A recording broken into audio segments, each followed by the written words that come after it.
Hello and welcome to our video about RawDigger histogram controls and navigation. Here, we're going to show you how to navigate through the RawDigger histogram. We're going to illustrate the different histogram display modes. It is often easier to start with some ideal object and then switch to real-world examples. Our ideal object will be a digital simulation of codec Q13 grayscale. We created a 16-bit 4-channel RGBG Bayer type DNG file based on the codec specifications for this scale. For this DNG file, we've chosen the patch size of 32 by 70 pixels. That is, for every one of 20 gray levels represented on Q13, there are exactly 2,240 pixels with this level's value. On a side note, the A patch is the white base, bright white paper, M is what is considered midtone, close to 18% gray, and B is the darkest black that can still hold some details on print. Open this .dng file in RawDigger and look at the histogram of this file.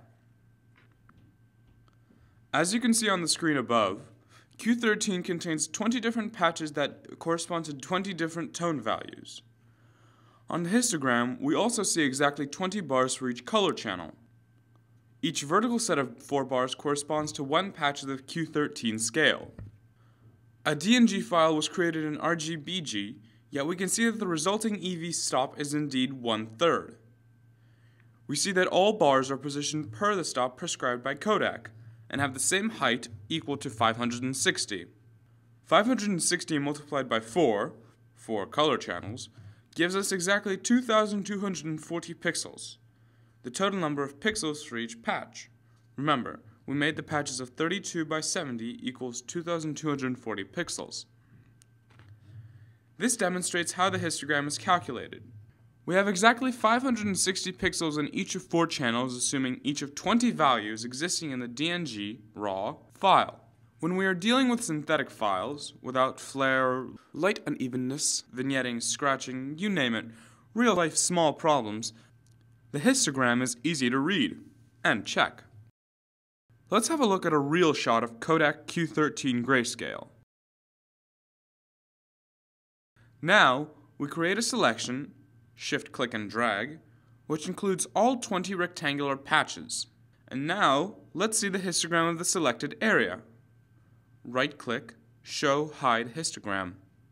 Instead of 20 sets of one level width bars, we see 20 sets of bell-shaped structures of varying widths, from narrow spikes and highlights to bell-shaped curves and shadows. As we are dealing with the real objects here, it is only natural that the patches on the real Q13 step wedge are not perfectly uniform and evenly spread, manufacturing tolerances, scratches, dust, fingerprints, etc. The noise, shot noise, aka photon noise, makes lighter patches wider. Flare, glare, and read noise makes darker patches wider. And last but not least, pixels on the sensor are not absolutely identical. That is why we see some distribution around the theoretical level value and some deviations. As we already mentioned, the design of the codec Q13 gray step wedge we are analyzing is such that there is close to 1/3 Eevee between the patches, and the first stop is supposed to be approximately 1/6 Eevee below saturation maximum. So, if both the manufacturing of the target and the reproduction would be perfect, no flare, no light unevenness, no vignetting, no surface defects, but we are accounting for photon noise, we would have exactly 3 narrow spikes per stop. Aligning the 0 Eevee so as to have the center of the first spike at -1/6 Eevee from maximum, we can see that there are more than 3 bell shapes in the last stop, which most often indicates the linearity here is less than perfect due to the in-camera flare. Let's take a closer look at RawDigger histogram controls and features. The lower horizontal scale is linear x-axis, showing pixel values, levels, on a linear scale.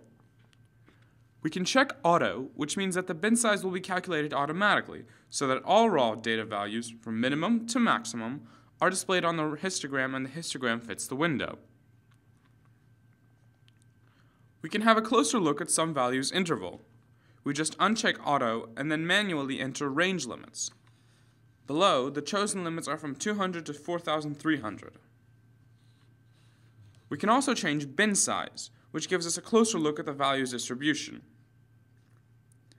The upper horizontal line represents the x-axis in Eevee values, Eevee scale x-axis. This Eevee scale is logarithmic, log base 2 of the linear x-axis. We usually check the Eevee scale x-axis together with the next checkbox, Show Eevee Grid. If we don't want to see numbers here, we just uncheck it. For Eevee Grid, we can choose Eevee Tick to control the grid.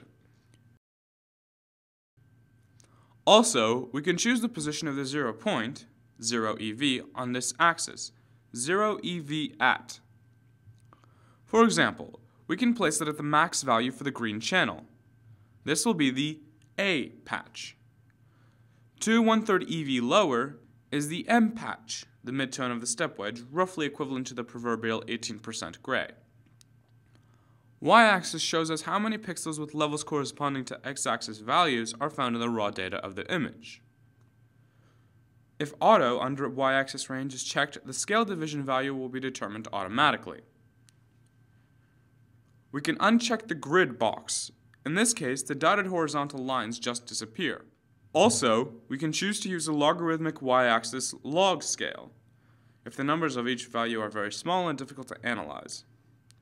The log scale on Y allows us to see the bars which go below radar if the linear scale is in use. This is essential for determining underexposure on the shots that contain specular highlights and relatively small light sources. Taking a different portion of the same shot that contains the specular highlights, we can see how it works.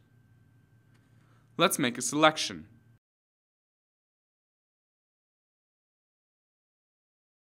And look at its histogram. On the previous figures, we saw that when in the y-axis range section, the auto checkbox was on, the max field was automatically set on the max number of pixels with the same level value.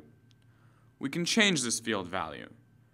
Of course, we are not changing in this case the real maximum value, only the highest point on the y-axis. To change the maximum, we need to uncheck auto and choose another max. And the only feature that we haven't touched yet is how to save the histogram.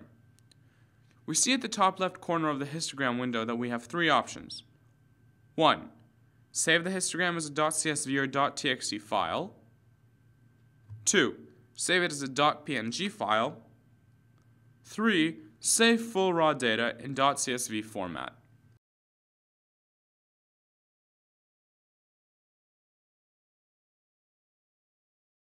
If you wish to publish the histogram, the best mode to use is .png. If you wish to further examine the histogram through an outside program such as Excel, the best mode to use would be .csv.